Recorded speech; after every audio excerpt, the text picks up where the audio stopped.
Bonjour mesdames et messieurs, chers internautes, bienvenue dans l'Afrique en bref de ce 17 novembre 2023.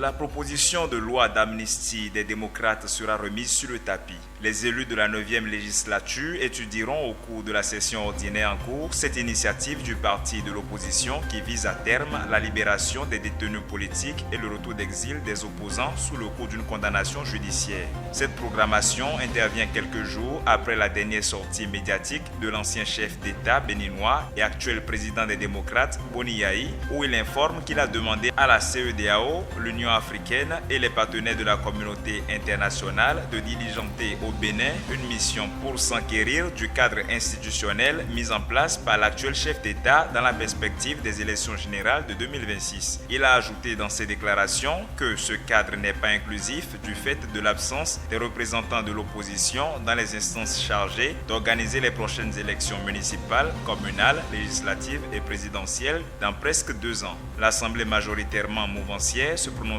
sur cette proposition de loi qui devrait offrir un cadre d'échange entre les acteurs politiques de divers bords pour la décrispation de l'environnement politique au Bénin.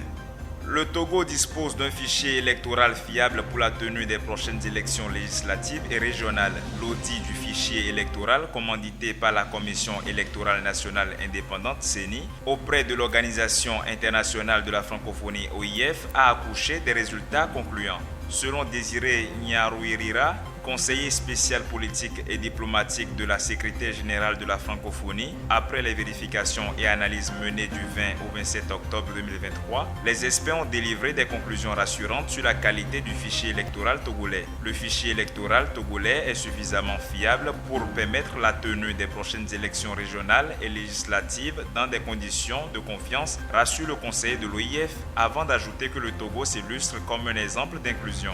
Environ 11 millions de Malgaches étaient attendus aux urnes ce jeudi 16 novembre pour la présidentielle dans le pays. La grande majorité des électeurs a suivi le mot d'ordre de l'opposition qui très tôt avait lancé un appel au boycott du scrutin. Le taux de participation du premier tour tournerait autour de 20%, un chiffre historiquement bas selon les observateurs. L'opposition accuse la commission électorale de travailler pour la réélection d'Andry Rajoelina. Elle exige son annulation.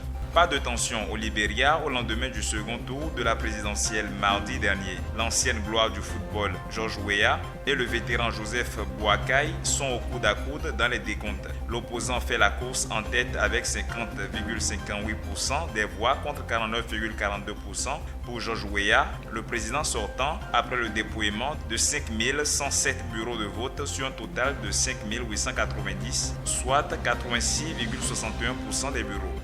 Mesdames et messieurs, ce sera tout pour l'Afrique en bref de ce 17 novembre. À lundi prochain pour un nouveau numéro.